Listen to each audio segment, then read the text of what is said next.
নমস্কার সুপ্রিয় দর্শক ও শ্রোতা মণ্ডলী, আমি আশিস মৌলিক। আজ আমি আপনাদের সামনে উপস্থিত হয়েছি ব্রহ্মচর্য বিষয়টি আসলে কি এটা নিয়ে।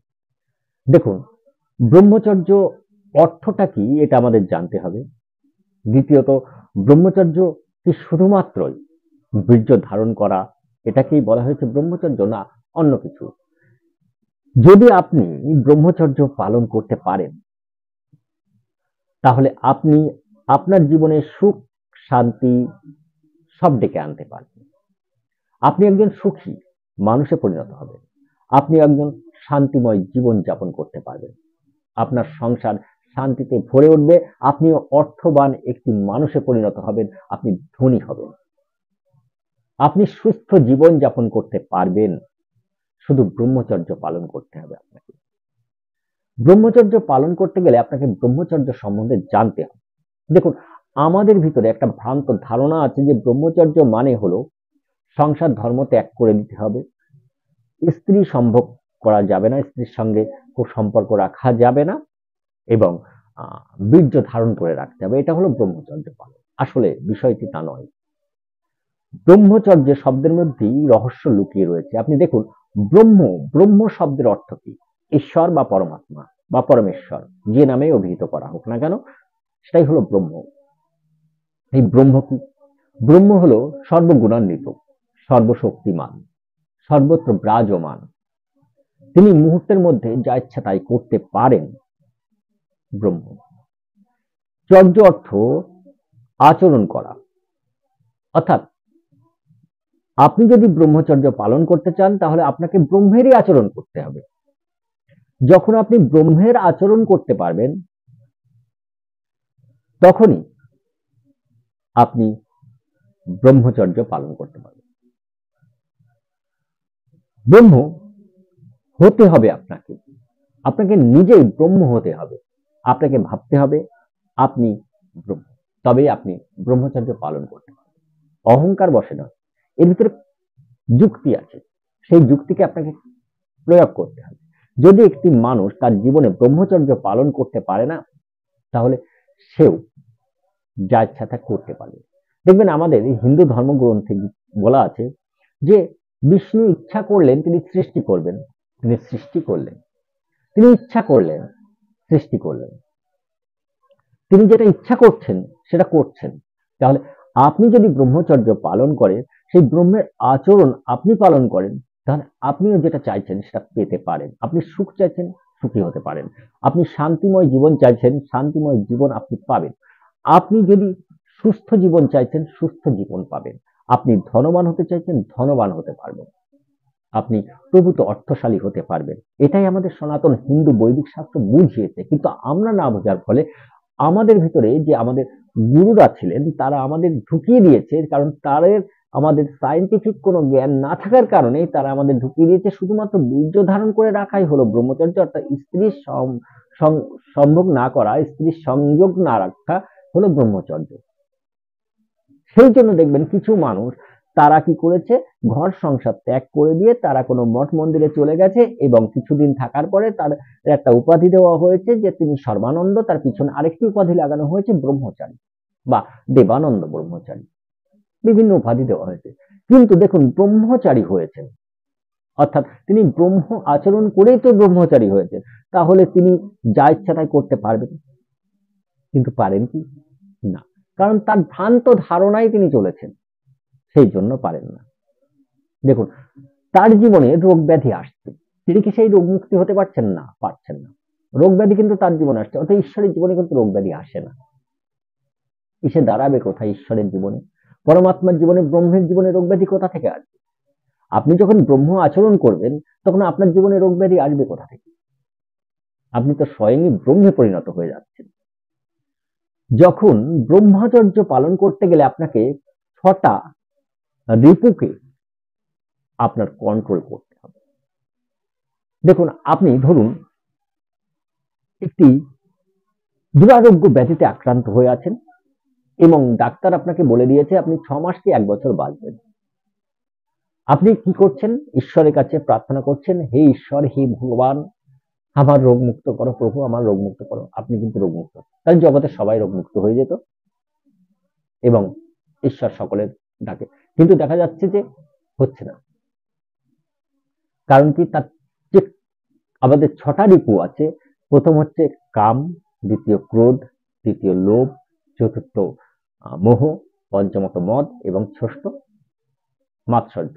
এই 6টা রিপু ভিতরে কাম রিপু রয়েছে তার ভিতরে। তিনি তো ব্রহ্ম হতে পারেননি, তিনি ব্রহ্মকে অন্য কিছু ভাবছেন, ঈশ্বর, ভগবান, দেবতা, অন্য কাউকে ভাবছেন। তার নিজের ভিতরে যে ব্রহ্ম রয়েছে তাকে তো জাগ্রত করতে পারেন।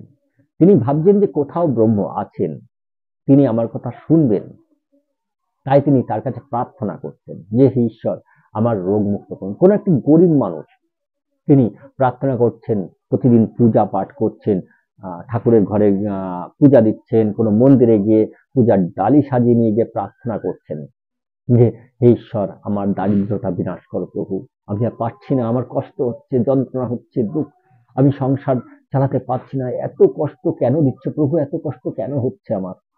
তার কোনো জবাব সে পাচ্ছে না। সে কিন্তু পূজা করছে, রীতিমতো বিশ্বাস ভক্তি সহকারে পূজা করছে, কিন্তু তার কষ্ট আসছে। যখন এর উত্তর যখন গুরুদেবরা দিতে পারে না, তখন গুরুদেব, আমাদের যারা পূর্ব গুরুদেব আছে, তখন তারা কি বলে যে ঈশ্বর তোমার পরীক্ষা করছে, তুমি কত কষ্ট হইতে পারো।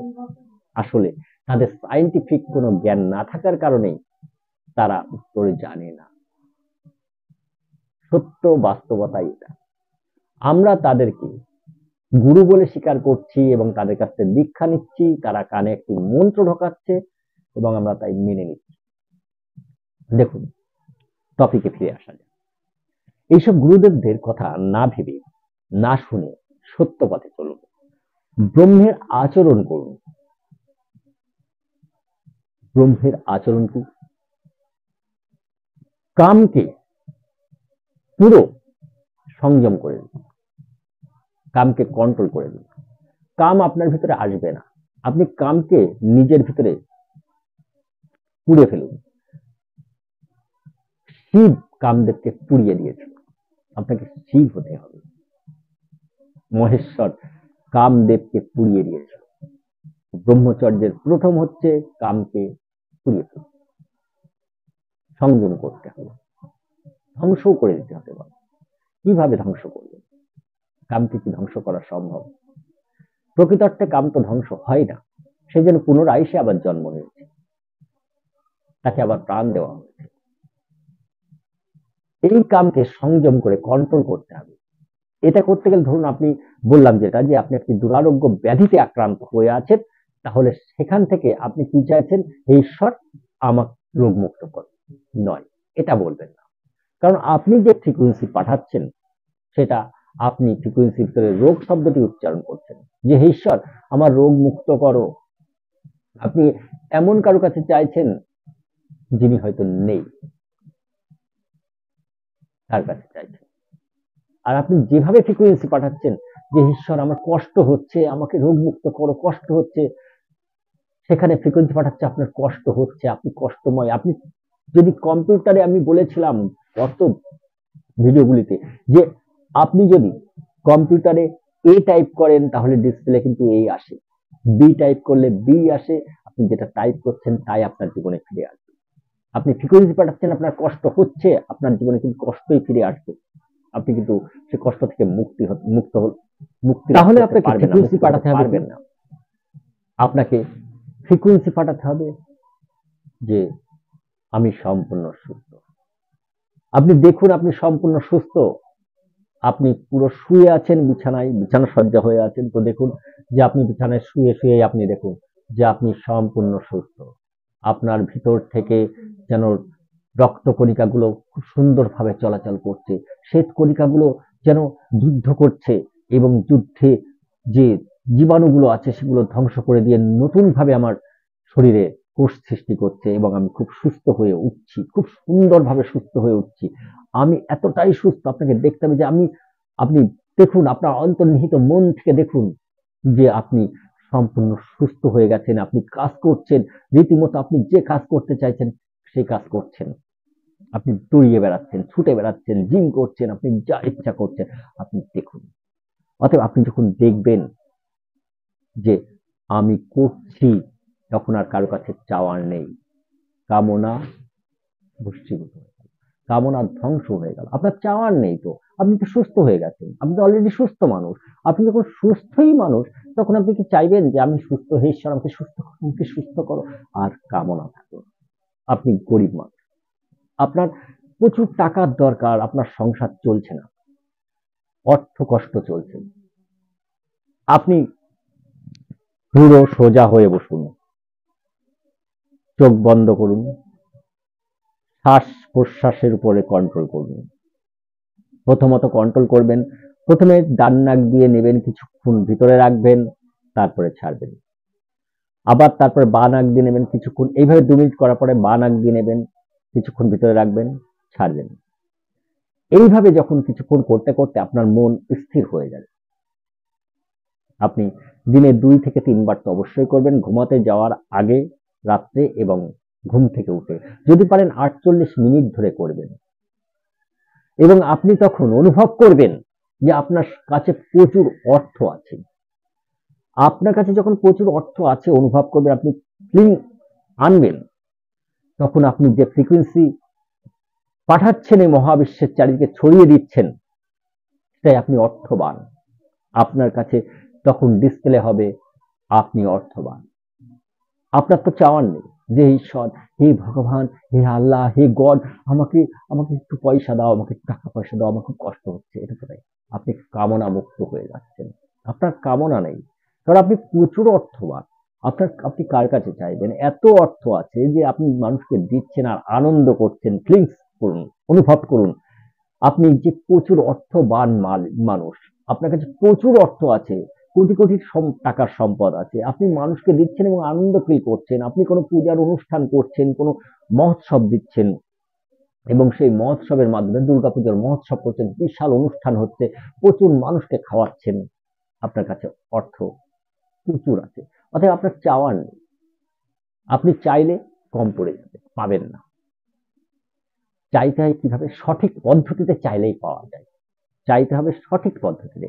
অর্থাৎ আপনি কিন্তু চাইছেন, কিন্তু সেটাকে আপনি কি করছেন? আপনি পুরো ব্যতিক্রমী একটা অন্য পদ্ধতি অবলম্বন করেছেন। আপনি কামনাকে বশীভূত করে আপনি সম্পদশালী নিজেকে দেখছেন এবং সেটাই মহাবিশ্বে প্রেরণ করছেন। সেই ফ্রিকোয়েন্সি যখন ডিসপ্লে হবে, তখন আপনি সম্পদশালী ডিসপ্লে হবে। অর্থাৎ যে টাইমটুকু লাগে, অর্থাৎ কম্পিউটারে আমি টাইপ করলাম, দেখা গেল যে টাইমটুকু লাগলে ডিসপ্লে হতে, সেই টাইমটুকু আপনার কাছে ফিরে আসতে, আপনার ওই জীবনে আপনি অর্থ সম্পদশালী মানুষে পরিণত হতে যে টাইমটুকু লাগবে, সেই টাইমটুকুই যাবে, আর কিছু না। আপনি আজ হোক কাল হোক আপনিও ধনী মানুষে পরিণত হবেন। তাহলে প্রথমে আমাদের যে কোনো বিষয় হোক না কেন, সেখানে আমাদের ফ্রিকোয়েন্সি পাঠাতে হবে, আমার সেই বিষয়ে কোনো কামনা নেই, অর্থাৎ ইচ্ছা আকাঙ্ক্ষাকে ভস্মীভূত করে দিতে হবে, ভস্ম করে দিতে হবে। আমার আছে, আমি সুস্থ মানুষ, এটা আপনাকে এই ফিলিংসটা দেখাতে হবে, আপনাকে পাঠাতে হবে, আপনাকে অনুভব করতে হবে। 24টা ঘন্টা আপনি ঘুমোতে যাবেন, তাও আপনার অনুভব থাকবে আমি সুস্থ, যতই যন্ত্রণা হোক আমি সুস্থ, আনন্দিত সর্বদাই। ঘুম থেকে উঠেই আপনি ফিলিংস আনবেন, ঘুম থেকে উঠেই আপনি ফিলিংস আনবেন যে আমি ধনী, আমি সুস্থ, আমি সুখী, আমি সুন্দর জীবন যাপন করছি। আপনার দিন, প্রতিটা দিন সুন্দর হয়ে যাবে। আজ হয়তো দেখলেন যে না হলো না, বিশ্বাস ভাঙবেন না, বিশ্বাস করবেন এবং কাজটা করতে থাকবেন। নিজের মস্তিষ্কে গেঁথে নিন কথাগুলো, নিজের মস্তিষ্কে গেঁথে নিতে হবে, এমন ভাবে গাঁথতে হবে যা এতদিন ধরে জেনে এসছেন, যে বিশ্বাসগুলো আপনি যেমন ভাবে গেঁথেছিলেন সেইভাবেই গেঁথে দিন, দিয়ে আজ থেকে জীবনে চলার পথ পুরো পরিবর্তন করে দিন, সম্পূর্ণ পরিবর্তন করে দিন জীবনে চলার পথে। দেখবেন যে এতদিন যা জেনে আসছিলেন, সেই জানার থেকে আপনার এই 50, 60, 70, 80 বছর বয়সে আপনি যে কষ্ট পাচ্ছেন, আজ পর্যন্ত যে কষ্ট থেকে মুক্ত হতে পারেন, সেই কষ্ট থেকে আপনি মুক্ত হয়ে যাবেন। এটাই আমার সনাতন হিন্দু বৈদিক ধর্মশাস্ত্রে বলেছে। ব্রহ্মচর্য যদি মানুষ পালন করে, অর্থাৎ ব্রহ্ম আচরণ যদি মানুষ করে, তাহলে সে ব্রহ্মই হয়ে যায়। অর্থাৎ সে তখন নিজের জীবনে সুখ, শান্তি, ঐশ্বর্য সব ডেকে আনতে পারে। সে নিজেই ঐশ্বর্যবান হয়ে যেতে পারে, সে নিজেই সুখী একটি মানুষে পরিণত হতে পারে, তার জীবন শান্তিময় হয়ে যাবে। এটাই সনাতন বৈদিক হিন্দু ধর্মশাস্ত্র। আমাদের ধর্মশাস্ত্রগুলো যে ব্যাখ্যা করে গেছে, যে অর্থ দিয়ে গেছে, তা আমরা বুঝতে না পারার কারণে আমাদের যে পূর্বপুরুষ গুরুদেবরা ছিলেন, অর্থাৎ আজ থেকে ২৫০ বছর আগে যারা এসে আমাদের সনাতন বৈদিক হিন্দু শাস্ত্রগুলোর ব্যাখ্যা করেছিলেন, তারা এমন ব্যাখ্যাকার ছিলেন যাদের বিজ্ঞানের সামান্যতম জ্ঞানও ছিল না। কারণ কি, তখন বিজ্ঞান এত উন্নত হয়নি। আর তারা যে ব্যাখ্যাগুলো দিয়ে তাই নিয়ে যদি চলেন আপনি, তাহলে আপনি যে দুঃখ কষ্টের জীবনে আছেন, সেই তখন তাদের কাছে উত্তর যদি চাইবেন, ভগবান আপনার পরীক্ষা করছে বা তোমার পরীক্ষা করছে বাবু, কিছু মনে করো না, একটু কষ্ট হয়, ভগবানের পরীক্ষায় তো কষ্ট হয়, তুমি মৃত্যুর পর তুমি স্বর্গ পাবা বা মোক্ষতা পাবা। আপনি বসে আছেন, হ্যাঁ আমরা কত পাপ করেছি, এই পাপের জন্যই তো আমরা, কত জন্মের পাপ, ও বাবা কত জন্মের পাপ আছে, হয়তো গত জন্মে বহু পাপ করেছি বা তারও আগে পূর্বজন্মে পূর্বজন্মে পূর্বজন্মে আমরা বহু পাপ করেছি, সেই পাপের ফল তো ভোগ করতেই হবে। আহা, এই নাকি আমার সনাতন হিন্দু ধর্মশাস্ত্র? না ভাই, এটা আমাদের সনাতন হিন্দু বৈদিক শাস্ত্র নয়। আপনার ইহকাল অর্থাৎ এট প্রেজেন্ট কে আপনি দেখতে পাচ্ছেন, ভবিষ্যৎকেও আপনাকে দেখতে হবে সুন্দরভাবে। পরকাল আপনার জীবনে সুন্দর হয়ে উঠবে। আর ভবিষ্যৎ, পরকাল মানে ভবিষ্যৎ, ভালোভাবে বুঝতে হবে। ইহকাল মানে এট প্রেজেন্ট, বর্তমান সময়, আর পরকাল মানে ভবিষ্যতের কাল, ভবিষ্যৎ সময়, সেটা আপনি সুখী স্বর্গীয় জীবন যাপন করতে পারবেন যদি আপনি আপনার জীবন ভবিষ্যতে সুন্দর স্বর্গীয় জীবন যাপন করতে চান, সুখী সুন্দর জীবন যাপন করতে চান, তাহলে এই পদ্ধতি আপনাকে ধরে রাখতে হবে। আপনার ভবিষ্যৎ সুন্দর হতে বাধ্য। দ্বিতীয় যেটা আছে, ক্রোধ। যে কোনো বিষয়ে আপনার ক্রোধ হতেই পারে। কেউ কিছু বলল, ক্রোধ হলো, প্রচন্ড রাগ হলো, আপনি কি করলেন?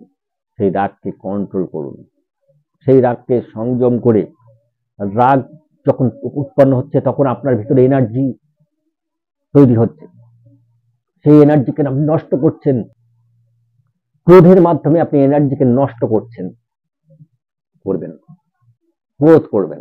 যখনই আপনার ভিতরে ক্রোধ উৎপন্ন হবে, সঙ্গে সঙ্গে আপনি হাসি মুখ আনেন এবং আপনি সেই যে জায়গায় থাকছেন না কেন, সেই মুহূর্তে চোখ বন্ধ করুন এবং সেই এনার্জিকে আপনি অন্য পদার্থে রূপান্তরিত করুন, আপনার সুখে পরিবর্তন করে দিন সেই এনার্জি। কারণ আমরা বিজ্ঞানের দৌলতে জানি যে এনার্জি ধ্বংস হয় না, এনার্জি পরিবর্তন করা হয়, অর্থাৎ এক রূপ থেকে অন্য রূপ গঠন করে। আপনার ক্রোধ রূপ এনার্জিকে আপনি সুখ রূপে পরিবর্তন করুন, আপনি শান্তি রূপের পরিবর্তন করুন, আপনি অর্থ রূপের পরিবর্তন, অর্থবান রূপের পরিবর্তন। ক্রোধ আপনার কাজে লাগবে। এই যে ক্রোধ যেটা আপনার ক্ষতি করছিল, সেই ক্রোধই আপনার জীবনে আশীর্বাদ হয়ে আসবে। লোভ, কখনোই লোভ করবেন না, অর্থাৎ পরের দ্রব্যে কোনো ইচ্ছা করবেন না যে ওটা ওটা ওর আছে, মানে ওই জিনিসটা আমার চাই, ওইটা নিতে পারলে ভালো হতো, করে নেওয়া যায়, এটা করবেন না। ওটা আছে, ওর আছে, ওর থেকে বেশি আমার আছে, লোভকে বশীভূত করবে। ওর কাছে 1 কোটি টাকা আছে, তো আপনার কাছে 50,000 কোটি টাকা আছে। আপনি ভাবুন না, কল্পনা করুন না, কল্পবৃক্ষ আপনাকে দিতে বাধ্য। তো স্বর্গের কল্পবৃক্ষ তো আপনার জন্যই রয়েছে, কামধন তো আপনার জন্যই রয়েছে, এই মহাবিশ্বের মহাপ্রকৃতিই তো কল্পবৃক্ষ, এ তো আপনার দেবার জন্যই তো সবই সৃষ্টি করে, শুধু আপনি আপনার পদ্ধতি অবলম্বন করুন। কারণ জিনিসের পরে, কোন বস্তুর উপরে লোভ করার দরকার নেই, কোনো লোভ নয়। আপনার আছে তো, প্রচুর আছে, তাহলে কি জন্য লোভ করতে যাবেন? লোভ করবেন তো আপনি অভাব দেখাবেন। মহাবিশ্বকে আপনি কি প্রেরণ করছেন যে আমি প্রচুর অভাব, ওই জিনিসটা হলে ভালো হতো, আপনি অভাব দেখাচ্ছেন। সঙ্গে সঙ্গে আপনার এই অভাবের পরবর্তীতে আরেকটা অভাব, তারপর আরেকটা অভাব, তারপর আরেকটা অভাব, পরপর অভাবই আসতে থাকবে। অর্থাৎ লোভ কি বশীভূত করে দিন সংযমের মাধ্যমে। মোহ, মোহ অর্থাৎ মায়া, বিভ্রম, অজ্ঞানতা, এই অজ্ঞানতা থেকে, এই বিভ্রম থেকে, এই মূর্খতা থেকে এতদিন যা জেনে আসছেন অজ্ঞানতার কারণে সেখান থেকে সরে যান। এই মোহবশত আপনি আপনার এই ধর্ম এতদিন যেটা পালন করছেন এটা ত্যাগ করতে পারবেন না। সেখান থেকে সে অজ্ঞানতা থেকে আপনাকে সরে যেতে হবে। আপনার এই মূর্খতার অজ্ঞানতাকে ত্যাগ করতে হবে, মোহ রাখলে হবে না। আপনাকে সত্য পথে চলতে হবে। আপনি ঈশ্বরকে মানছেন, মানুন, কিছু যায় আসে না, মানছেন। ঈশ্বর বলতে কি? ঈশ্বর হলো এনার্জি। ঈশ্বর হলো এনার্জি। পদার্থবিজ্ঞানে যাকে এনার্জি বলা হয়েছে, আমরা সনাতনীরা তাকে ঈশ্বর বলছি। তার বিভিন্ন নাম দিয়েছি, বিভিন্নভাবে তাকে ব্যাখ্যা করার চেষ্টা করা হয়েছে সনাতন বৈদিক হিন্দু ধর্মে। ঈশ্বর আলাদা কিচ্ছু নয়। তাকে কেউ মানুক আর না মানুক, নাস্তিক রূপে মানুক আর না মানুক, ঈশ্বর বলে আমি কিছু মানি না, ভাই এনার্জি তুমি মানতে বাধ্য। অর্থাৎ অস্তিত্ব স্বীকার করতে হবে। অস্তিত্ব স্বীকার, অস্থি আছে, কিসের আছে? এনার্জির অস্তিত্ব আছে। এনার্জি রূপ পরিবর্তন করছে এবং বিভিন্ন পদার্থ গঠন করছে নিজেই, নিজের প্রকাশ রূপ মাত্র। ঈশ্বর নিজেই নিজেকে প্রকাশ করছে, অর্থাৎ এনার্জি নিজে নিজেকে প্রকাশ করছে, বিভিন্ন পদার্থে রূপান্তরিত করে প্রকাশ করছে। কোনটা আমি, কোনো আপনি, কোনটা ছাগল, গরু, কুকুর, বাঘ, সিংহ, কাঠ, টেবিল, চেয়ার, যাই হোক সবই ঈশ্বরের প্রকাশ রূপ মাত্র। এনার্জি তার নিজেই পদার্থে রূপান্তর করছে নিজেকে। পদার্থ বিজ্ঞান, কোয়ান্টাম ফিজিক্স আমাদেরকে সত্য দেখিয়ে দিয়েছে, কিন্তু গুরুদেবরা দেখাতে পারে। তার জন্য আমরা তো ভ্রান্ত ধারণার বশীভূত হয়ে ভ্রান্ত মতবাদে চলেছি। তার জন্য আমাদের জীবনে দুঃখ কষ্ট এসছে, আর গুরুদেবরা আমাদেরকে কি বলেছেন? যে ভাই তোমার বহু কষ্ট হচ্ছে, কারণ তুমি পূর্বজন্মে অনেক পাপ করেছো, এই জন্মেও হয়তো অজ্ঞানতা বশত পাপ করছো, তার জন্য। পাপ নয়, অজ্ঞানতা, মূর্খামি তারা শেখাচ্ছে। বহু মানুষ, পাপী মানুষ দেখুন আপনার চোখের সামনে রয়েছে, সে সুখে রয়েছে, কারণ সে তার নিজের উপরে বিশ্বাস করেছে, আমি পারি, আমার ভিতরে সেই ক্ষমতা আছে। আর আপনি বহু পুণ্যবান মানুষ, বহু ভগবানের ডাকছেন, কখন ভগবান আপনাকে সুখ কিন্তু দিচ্ছে না, আপনাকে লাস্টে বোঝানো হচ্ছে যে আপনি যখন মৃত্যু হবে তখন আপনি মোক্ষতা পেয়ে যাবেন বা স্বর্গে যাবেন। মোক্ষতা তো কেউ বলতে পারছে না, স্বর্গে যাবেন, আপনি খুব পুণ্যবান ব্যক্তি, ঠিক আছে। এই সব মোহ থেকে, এই অজ্ঞানতা থেকে নিজেকে সরিয়ে ফেলুন, ফুটিয়ে ফেলুন। এরপরে মদ, মদ অর্থাৎ অহংকার। কোন কর্ম যখন করছেন তখন দম্ভ, অহংকার রাখবেন, কারণ প্রকৃতি প্রকৃতির নিয়মে কাজ করছে, আপনি সেই প্রকৃতিরই অংশ। প্রকৃতি তার নিয়মে চলছে, আপনি যেটা ফ্রিকোয়েন্সি পাঠাচ্ছেন প্রকৃতি সেটাই দিয়ে দেবে। এখানে আপনার কাজ হচ্ছে একটি গাছ লাগানো, একটি বীজ বপন করা, একটি বীজ বপন করা। এবং তাকে আপনি কি বীজ বপন করলেন? যে আমি ধনী। আপনি একটি বীজ বপন করলেন, আমি ধনী, এবং তাকে পরিচর্যা করছেন প্রতিনিয়ত। সেই বীজটি অঙ্কুরিত হবে, গাছে পরিণত হবে, ফল দেবে। এর জন্য কবে ফল হবে, এই ফল যতক্ষণ না হচ্ছে ততক্ষণ কষ্ট হচ্ছে। কর্ম করে যাও, ফলের চিন্তা করো, ফল তো অটোমেটিক ঘটবে। আপনি আপনার কর্ম করুন, আপনি বীজ বপন করুন, তাকে পরিচর্যা করুন, গাছটা বড় হবে, ফল অটোমেটিক হবে। কিন্তু সেই ফল প্রকৃতির কারণেই হচ্ছে। প্রকৃতি আপনার ভিতরে যে সত্য, রজ, তম গুণ দিয়েছে, সেই গুণের জন্যই হচ্ছে, প্রকৃতিই দিচ্ছে। অতএব যখন আপনি কিছু পেয়ে যাচ্ছেন সেখানে অহংকার, দম্ভ অর্থাৎ মদকে বিসর্জন দিন। আপনার প্রচুর অর্থ হয়ে গেছে বলে, আপনি পেয়ে গেছেন বলে, আমি প্রচুর অর্থের মালিক, এখন কাউকে দাম দিই না, এরকম নয়। বরং দাতা হয়ে যান, মানুষের সঙ্গে মিশুন। আপনার প্রচুর অর্থ হয়েছে, আপনি দানি হয়েছেন, আপনি দিতে পারছেন, আপনি প্রকৃতির জন্য, আপনি প্রকৃতির সঙ্গে মিশে যেতে পেরেছেন, প্রতিটি প্রাণীকে আপনি ভালোবাসতে পারছেন।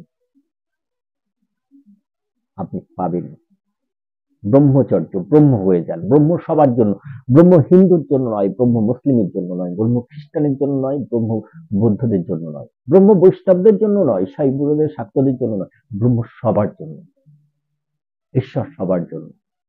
কে হিন্দু কে মুসলিম, যে হিন্দু বলে তাকে সূর্যালোক দেওয়া যাবে না, বা আল্লাহ বলছে যে হিন্দু হলে দিতে পারবো না, বা মুসলিম হলে সূর্যালোক দেওয়া যাবে না, ঈশ্বর বলছেন, এরকম নয়। সবার জন্য সমান। শুধু তার চেতনার লেভেলকে যদি বাড়িয়ে নিতে পারে, মানুষ যদি মানুষের নিজের চেতনার স্তরকে বাড়াতে যতক্ষণ না পারে, ততক্ষণ দুঃখ কষ্টময় জীবন চলতে থাকবে। যখন মানুষ তার নিজের চেতনার স্তরকে বাড়াতে পারবে, সে সত্যকে জানতে পারবে এবং সে সত্য পথে চলতে পারবে, তখনই তো তার দুঃখের জীবন অবসান হবে। সে সুখী সুন্দর জীবন যাপন করতে পারবে। শুধু গাছ লাগিয়ে যাও, বীজ পুতুন উর্বর জমিতে, তাকে পরিচর্যা করুন, অটোমেটিক ফল আসবে। দুদিন পরে তো আসবে, তো আসবেই। এর জন্য চিন্তা করার কোনো কারণ নেই। আপনিও ধনী হতে পারবেন। যে কোনো মানুষ হতে পারে, এই বিশ্বের যে কোনো মানুষ ধনী হতে পারে। এই বিশ্বের যে কোনো মানুষ তার নিজের রোগকে ছাড়িয়ে তুলতে পারে। প্রকৃতি দিয়ে রেখেছে, প্রকৃতিতে সব আছে, প্রকৃতিতে সব আছে, শুধু অ্যাপ্লাই করতে হবে নিজের এই ষড়রিপুকে জেনে। এবং 6 নম্বর কি? মাৎসর্য, অর্থাৎ হিংসা, ঈর্ষা। এই হিংসা বা ঈর্ষা বা পরশ্রী কাতরতাকে ত্যাগ করে দিতে হবে। ওর আছে ওই জিনিসটা, ওর আছে মানে ওকে ওর ক্ষতি করতে হবে। ও আমার থেকে ধনী হয়ে যাবে, ওর এই জিনিসটা আছে, ক্ষতি করে দিতে পারলে খুব ভালো হতো। এই জিনিসটা, এই জায়গা থেকে সরে আসতে হবে। এই ষড়রিপুকে কন্ট্রোল করতে হবে। এই ষড়রিপু কন্ট্রোল করলে আপনার ভিতরে আত্মার 7টা গুণ জেগে উঠবে। আত্মার 7টা গুণ কি কি? 1 জ্ঞান, 2 পবিত্রতা, 3 প্রেম, 4 সুখ, 5 শান্তি, 6 আনন্দ, 7 শক্তি। এই আত্মার 7টা গুণ আপনার জেগে উঠবে। এই বিষয়ে আমি পরবর্তীতে ভিডিও প্রকাশ করব। আর যারা এইভাবে ব্রহ্মচর্যকে পালন করতে পারবেন, ব্রহ্মের চরণ মানে ব্রহ্ম আচরণ করতে পারবেন, তারাই জীবনে সুখী হবেন, তারাই সুন্দর জীবন যাপন করতে পারবেন, তারাই সুস্থ থাকতে পারবেন। আপনিও পারবেন যদি আপনি ব্রহ্মচর্যকে অবলম্বন করতে পারেন। শুধু বীর্য ধারণ করে সংসার ত্যাগ করে স্ত্রী সম্ভোগ না করাটা ব্রহ্মচর্য নয়। সংসারে থেকে ষড়রিপুকে বশীভূত করে রেখে নিজেকে ব্রহ্মের মতো ভাবনা করতে করতেই ব্রহ্ম হয়ে যায়। মানুষ ভাবতে ভাবতে হবে, কল্পনা করতে করতে হয়।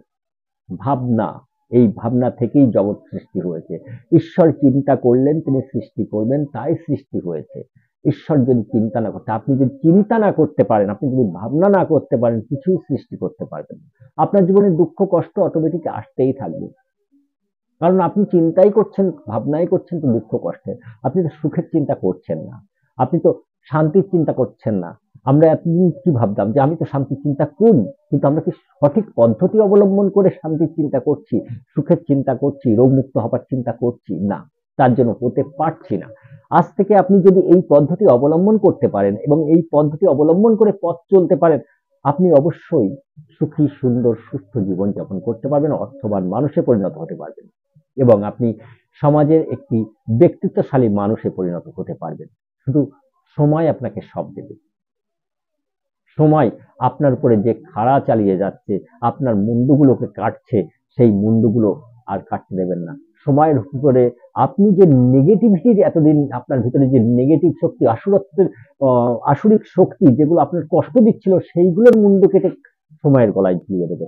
একটা ভিডিও আমি করেছিলাম কালী তত্ত্ব নিয়ে, সেখানে দেখবেন সময় অর্থাৎ কালী, এই কালীর গলায় ঝুলিয়ে দেবেন। আপনি পজিটিভিটি নিয়ে থাকুন।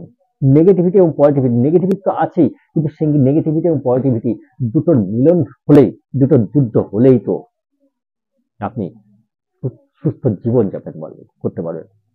আপনার ভিতরে নেগেটিভিটির জয় হলেই আপনি দুঃখময় জীবন, আপনার ভিতরে পজিটিভিটির জয় হলেই আপনি সুখময় জীবন, অর্থাৎ দৈবী সত্তার জয় হলেই সুখময় জীবন এবং আসুরি সত্তার জয় হলেই কষ্টের জীবন।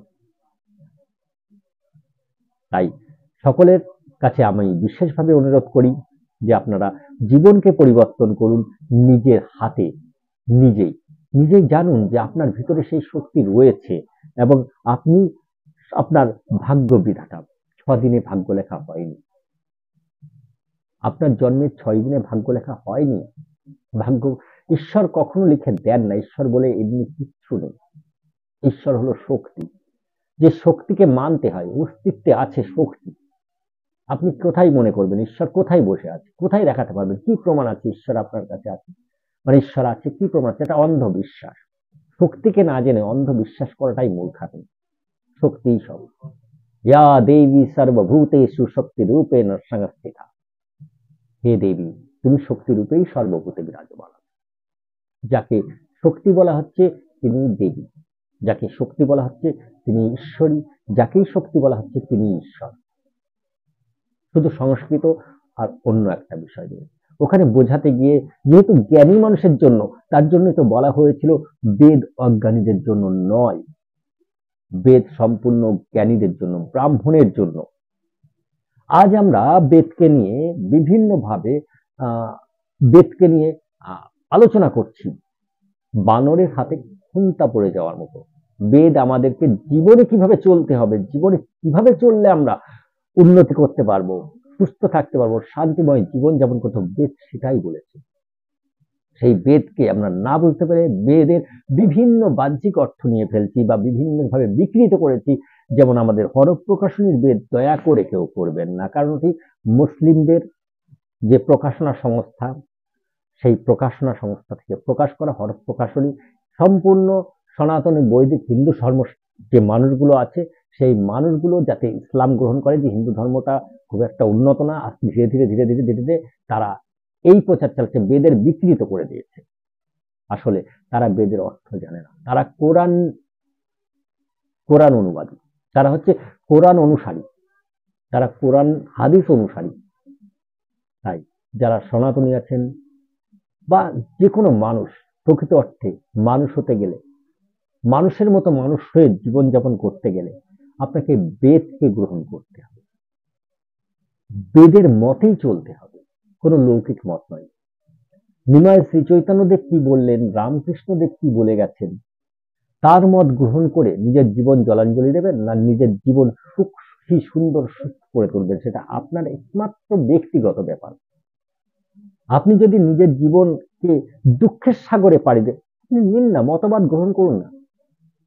আপনি লোকমার্গী হবেন না বেদমার্গী হবেন, সেটা সম্পূর্ণ আপনার ব্যাপার। যদি বেদমার্গী হতে পারেন আপনি স্বর্গীয় জীবনযাপন করতে পারবেন, আর যদি আপনি লোকমার্গী হন তো আপনি ভিখারির জীবনও যাপন করতে হতে পারেন। আচ্ছা, এখানেই শেষ করলাম। এর পরবর্তী ভিডিও আমি প্রকাশ করব আত্মার 7টা গুণ কি কি আছে এই নিয়ে। ততক্ষণ সবাই ভালো থাকবেন, সুস্থ থাকবেন এবং সকলকে ভালো রাখবেন। সকলকে অনেক অনেক ধন্যবাদ ও নমস্কার।